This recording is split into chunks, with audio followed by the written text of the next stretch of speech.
आप देख रहे हैं इंडिया टीवी। आपके साथ मैं हूं मीनाक्षी जोशी। वक्त हो गया है दमदार 10 का। शुरुआत कर रहे हैं इस वक्त की सबसे बड़ी खबर के साथ। राजस्थान के झालावाड़ में बड़ा हादसा हो गया है। एक सरकारी स्कूल की छत अचानक से गिर गई, जिसमें दबने की वजह से 3 छात्रों की मौत हो गई। कई और छात्र मलबे में दबे हुए हैं, जिन्हें निकालने के लिए रेस्क्यू ऑपरेशन जारी है। तस्वीरें आप देखें, वाकई में ये बड़ा हादसा हुआ। जेसीबी की मदद से छत का मलबा हटाया जा रहा है। पुलिस और प्रशासन की टीम मौके पर मौजूद है और आसपास के इलाके के लोग भी बड़ी संख्या में यहां पर मौजूद हैं। अभी तक जो जानकारी आई है उसके मुताबिक स्कूल में सुबह प्रार्थना के वक्त ये हादसा हुआ।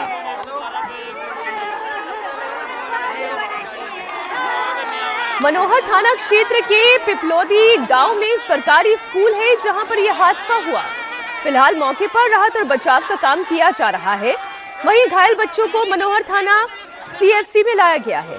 बताया जा रहा है कि बरसात की वजह से स्कूल की छत की हालत जर्जर हो गई थी, लेकिन उसकी मरम्मत नहीं की गई। हालांकि अभी प्रशासन की प्राथमिकता मलबे में दबे हुए बच्चों को बचाना है और इसलिए रेस्क्यू टीम लगातार काम कर रही है। सवाल तो वाकई में स्कूल प्रशासन पर भी उठता है कि क्यों अगर छत जर्जर हो गई थी तो उसकी मरम्मत सही समय पर नहीं करवाई गई और किसी हादसे का होने का इंतजार किया जाता रहा। यह सरकारी स्कूल है, प्रशासनिक सुविधाएं यहाँ पर होनी चाहिए। सुविधा तो छोड़िए, यहाँ पर तो छत की मरम्मत तक नहीं की गई। इतना बड़ा हादसा हो गया। छोटे छोटे बच्चे स्कूल में उस वक्त मौजूद थे। झालावाड़ की यह घटना, सरकारी स्कूल की छत गिर गई। लापरवाही तो हर स्तर पे हुई है। लापरवाही स्कूल के स्तर पर भी है, लापरवाही प्रशासनिक स्तर पर भी है। बारिश के मौसम का इंतजार थोड़ी ना किया जाता है कि छत जर्जर होगी, गिरेगी अपने आप तो फिर मरम्मत का काम किया जाएगा। क्या सरकारी स्कूलों का सही समय पर ऑडिट किया जाता है? ये बड़ा सवाल है। प्राथमिकता इस वक्त प्रशासन की हाँ ये जरूर है कि मलबे को जल्द से जल्द हटाया जाए और अगर कुछ और बच्चे भी इस मलबे में दबे हुए हैं तो उन तक भी राहत पहुंचाई जाए। पिपलौदी गांव है जहां पर स्कूल की छत गिरी है। हमारे सहयोगी मनीष भट्टाचार्य और ज्यादा जानकारी के साथ हमारे साथ जुड़ गए। मनीष, कैसे हुआ यह हादसा? कितना बड़ा हादसा है ये? देखिए, ये प्रार्थना सभा चल रही थी मनोहर थाना का जो सरकारी स्कूल है। उस वक्त ये क्योंकि जर्जर भवन थी और भरभरा के गिर गई। जिस समय प्रेयर चल रही थी उस वक्त स्कूल में 60 बच्चे मौजूद थे और जब भवन उन्हीं के ऊपर पूरी जो बिल्डिंग है वो भरभरा के गिर गई और उसके बाद आनंद फानंद में रेस्क्यू ऑपरेशन चलाया गया, जिसमें अभी तक की जो सूचना मिल रही है 4 बच्चों की मौत की खबर आ रही है, 10 बच्चे लगभग घायल हैं। प्रशासन अब जाकर वहां पर पहुंचा है और बड़ी बात यह है कि जो सिविल डिफेंस की जो टीमें थी अब जाके झालावाड़ से रवाना हुई है, जबकि घटनाक्रम जो हुआ है वो लगभग 1 से 1.5 घंटा पहले हुआ है। स्थानीय जो प्रशासन है उसने 4 बच्चों की मौत की पुष्टि कर दी है और लगभग 15 बच्चे अब घायल हैं। और ये बताया जा रहा है कि स्कूल जो है वो पहले से ही बहुत जर्जर हालत में थी और पहले से भी कई बार शिकायतें की गई थी कि जर्जर भवन है, वहां पर बच्चों को ना पढ़ाया जाए। शिकायतों पर सही समय पर कदम नहीं उठाया जाता तो उसका खामियाजा मासूमों को उठाना पड़ता है। झालावाड़ के पिपलौदी गांव में हुआ यह हादसा इसकी सबसे बड़ी मिसाल है। बहुत शुक्रिया मनीष आपका पूरी जानकारी के लिए। और अब खबर उत्तर प्रदेश के शहर गाजियाबाद से, जहां पर दिन दहाड़े बदमाशों ने ज्वेलरी शॉप में लूट की वारदात को अंजाम दिया है। 2 बदमाश गहनों की दुकान में ऑनलाइन डिलीवरी बॉय के कपड़े में घुसे और लाखों की ज्वेलरी लेकर फरार हो गए। पुलिस ने आरोपियों की तलाश में कुल 6 टीमों का गठन किया है, जो वीडियो के आधार पर उनकी गिरफ्तारी में जुटी हुई है। पूरी वारदात कल शाम 3:30 बजे की है, जब 2 बाइक सवार दुकान में पहुंचे। डिलीवरी बॉय के भेस में पहुंचे इन दोनों बदमाशों ने सामान डिलीवर करने की जगह दुकान में बैठे हुए शख्स पर पिस्टल तान दी।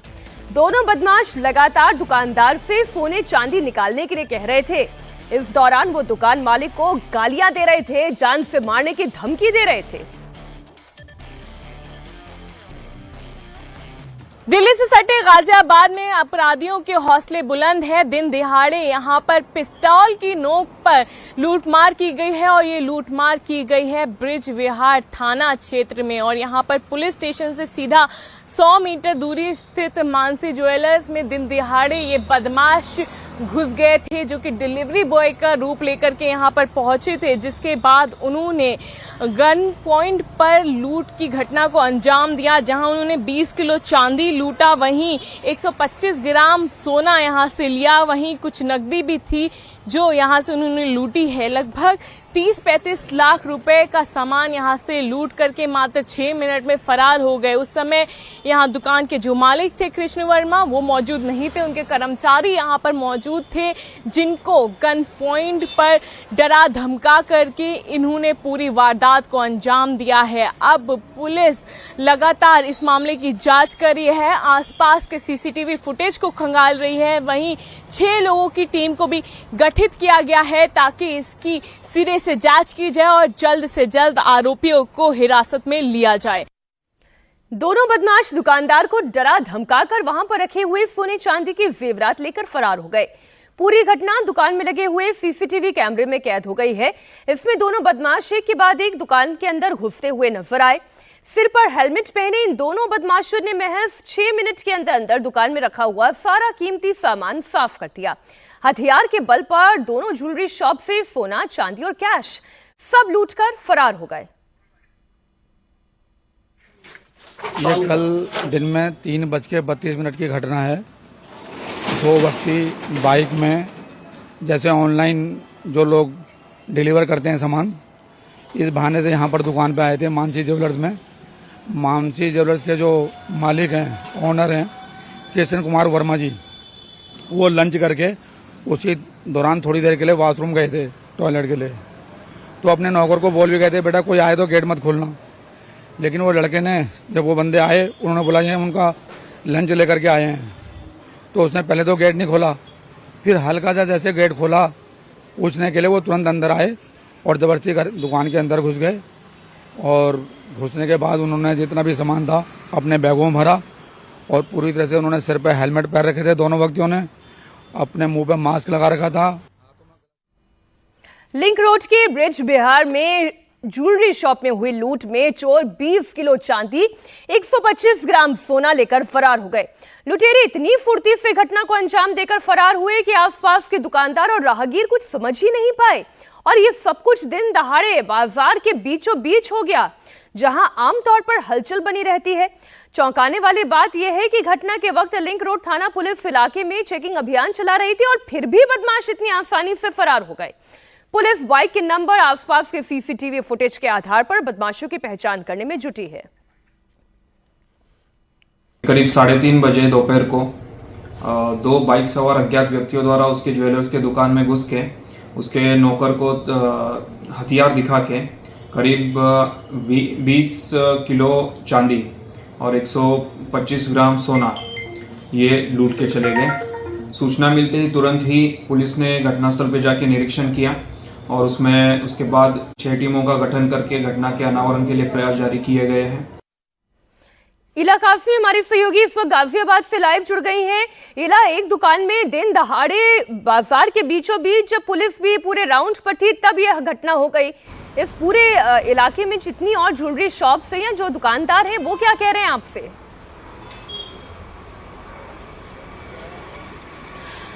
बिल्कुल मीनाक्षी, देखिए हैरान करने वाली बात है क्योंकि ये ब्रिज विहार का जो इलाका है यहाँ पर भीड़ भाड़ रहती है, चलती हुई रोड है, चलता हुआ इलाका है, आसपास भी कई ज्वेलरी की दुकानें हैं और भी कई दुकानें हैं और दिन दिहाड़े ये लूटपाट की घटना होती है। 2 लोग डिलीवरी बॉय की वेशभूषा में आते हैं, गन पॉइंट पर यहाँ पर लूटमार करते हैं और यहाँ पर 21 किलो चांदी और 125 ग्राम सोना, लगभग 30 से 35 लाख का सामान लूट के चले जाते हैं, और वो भी तब जब पुलिस का चेकिंग अभियान यहाँ पर जारी था। और यही नहीं, दूसरी हैरानी की बात है जिससे आप अंदाजा लगा सकते हैं कि अपराधियों के हौसले कितने बुलंद हैं, क्योंकि यहाँ से महज 100 मीटर दूरी पर ब्रिज विहार पुलिस थाना भी मौजूद है और इस सब के बावजूद भी वो बदमाश यहाँ पर आते हैं और गन पॉइंट पर लूटमार की घटना को अंजाम देते हैं। जब ये पूरी घटना हुई उस समय यहाँ के जो दुकान मालिक थे कृष्ण कुमार वर्मा जी, वो यहाँ पर मौजूद नहीं थे, उनके कर्मचारी यहाँ पर मौजूद थे, जिनको यहाँ पर डराया गया, धमकाया लाया गया और गन पॉइंट जी। पे उनसे लूटमार की गई और यहाँ पर 21 किलो चांदी और 125 ग्राम सोने के अलावा नकदी भी जो थी वो भी लूटी गई। अब इला इसमें पुलिस जितनी जल्दी लुटेरों तक पहुंचेगी उतना जल्दी पुलिस पर विश्वास और लौटेगा। बहुत शुक्रिया आपका पूरी जानकारी के लिए। बात अब करेंगे पार्लियामेंट के मॉनसून सेशन की। आज 5वें दिन आज का पूरा कार्यकाल कामकाज रहेगा पार्लियामेंट का। संसद में आज भी हंगामे के आसार पूरे दिखाई दे रहे हैं। बड़ी खबर आपको दे दें, बिहार में वोटर लिस्ट रिवीजन को लेकर विपक्ष अटैकिंग मोड में है। वोटर लिस्ट रिवीजन पर चर्चा की मांग कर रहा है। विपक्ष इस वक्त लामबंद है। बिहार में 3 महीने के बाद विधानसभा चुनाव होने हैं। ऐसे में वोटर लिस्ट रिवीजन को लेकर सियासी संग्राम जारी है। आपको बता दें कि इससे पहले कल विपक्ष ने बिहार वोटर लिस्ट विवाद पर लगातार तीसरे दिन प्रदर्शन किया। इसमें सोनिया गांधी भी इसमें शामिल हुई। प्रियंका गांधी ने खतरे में लोकतंत्र लिखा हुआ पोस्टर लहराया।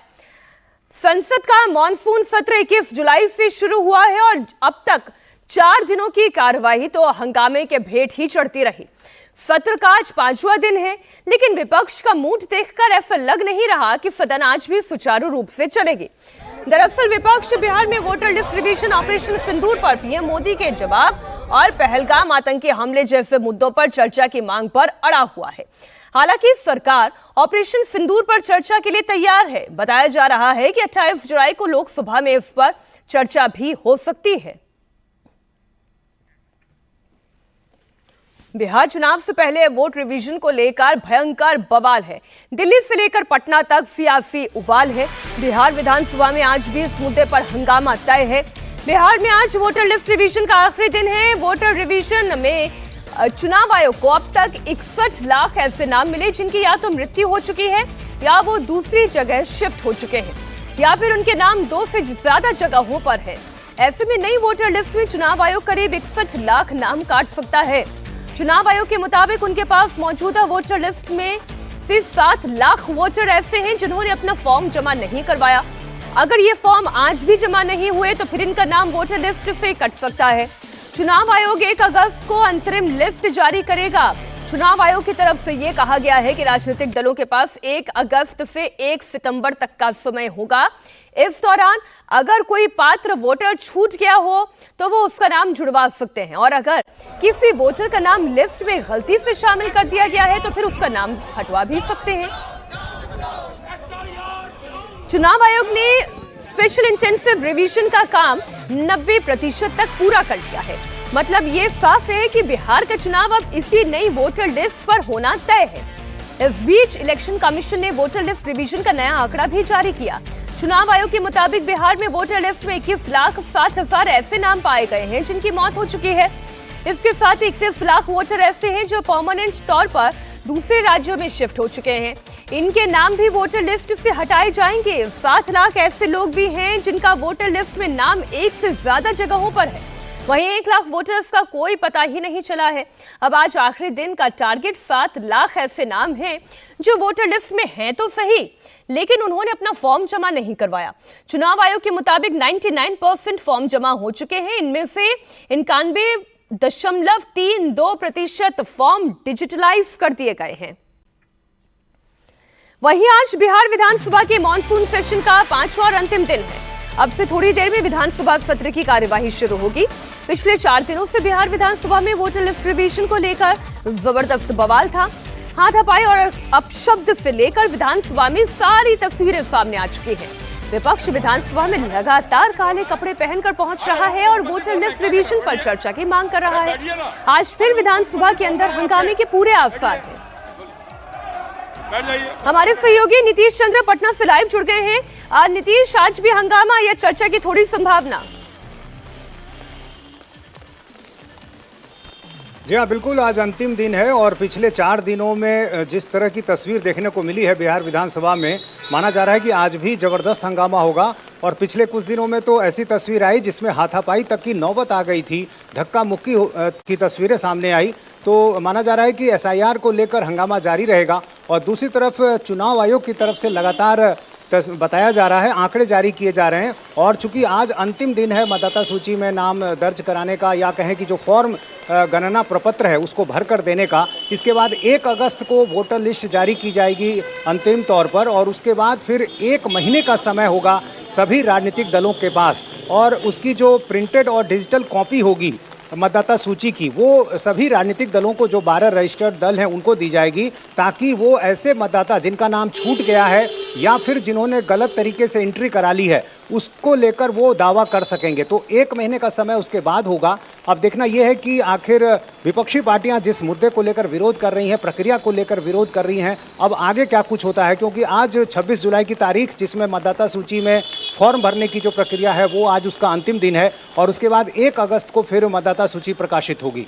जी, बहुत शुक्रिया नीतीश आपका पूरी जानकारी के लिए। आप नजर बनाए रखें, आगे भी हम आपसे अपडेट लेते रहेंगे। और आइए एक तस्वीर अब आपको दिखाते हैं। प्रधानमंत्री नरेंद्र मोदी अपने विदेश यात्रा पर हैं और अभी अभी वो मालदीव पहुंचे हैं।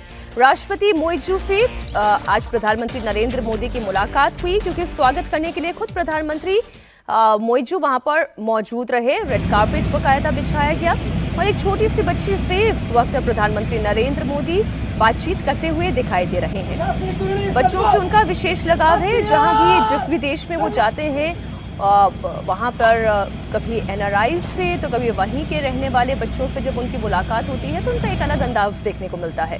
और इस वक्त तस्वीरें आपके सामने। राष्ट्रपति मोइजू ने प्रधानमंत्री नरेंद्र मोदी का स्वागत किया।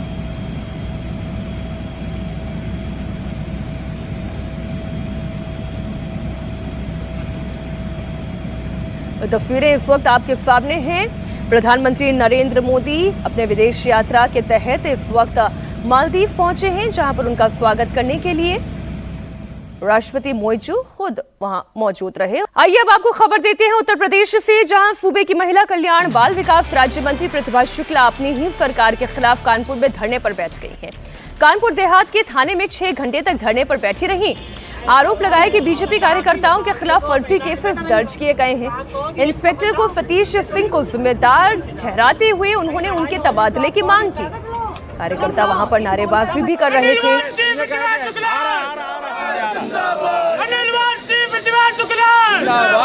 थाने के बाहर जबरदस्त भीड़ जमा हुई। सीओ प्रिया सिंह ने मंत्री को मनाने की भरसक कोशिश की, लेकिन वो भी एसपी को बुलाने पर अड़ी रही। हमारी जांच नेता नहीं है कि हमको जो है हम कहीं ऊपर से आ गए, हमको बना दिया गया, समझ रहे। और मैं जो है हम लोग आए तो जिम्मेदारी हम लोगों की है ना। अगर कोई जो है गलत काम करता है तो हमें उसके खिलाफ तो फिर जो है तो बोलना पड़ेगा ना। यू कैन नॉट कीप मम।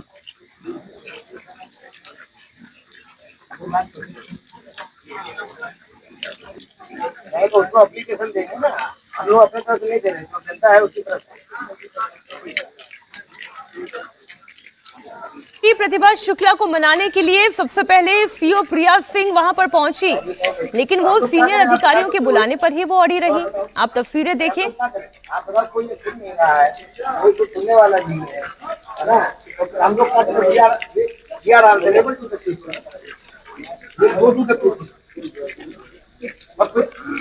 फिर उनको मैं क्या जवाब, आप बताओ ना। दरअसल मंत्री ने कोतवाली प्रभारी सतीश सिंह पर भाजपा कार्यकर्ताओं के खिलाफ झूठा SC/ST एक्ट का मुकदमा दर्ज कराने का आरोप लगाया है। मंत्री ने कहा, ये समाजवादी सरकार नहीं है, ये योगी जी की सरकार है, यहाँ झूठे मुकदमे नहीं चलेंगे। करीब 6 घंटे तक वो वहीं पर धरने पर बैठी रही। धरने पर बैठी तमाम कार्यकर्ता बैठे, वजह क्या है? इंस्पेक्टर हटाओ। भ्रष्ट क्या कारण, क्या समस्या, क्या झूठा मुकदमा लिखता है, बदतमीजी से बात करता है और समय टेम्पर लूज रहता है और व्यवस्था बचाने का काम करता है। कोई काम ढंग से करना नहीं, सबको कार्यकर्ता को भगाना है। कार्यकर्ता को झूठा मुकदमा लिखेगा। क्या मुकदमा लिखा गया, मामला क्या था? हमें क्या मालूम क्या लिखा गया। झूठा मुकदमा लिखेगा तो कौन नहीं बैठेगा। झूठा किसी भी कार्यकर्ता के लिए झूठा मुकदमा लिखा जाएगा तो वैसे बैठे रहेंगे। मेरी कोई मर्ज नहीं है। हम इंस्पेक्टर हटेगा तभी यहाँ चलेंगे। सरकार आपकी, आपने सरकार अभी तो आप SP से कह दिया, आप अपना कागज है आपके पास, कलम है, आप तुरंत हटाइए, बताइए। हमारे सहयोगी विशाल प्रताप सिंह इस खबर पर लाइव जुड़ गए हैं। विशाल, पूरा मामला आखिर है क्या?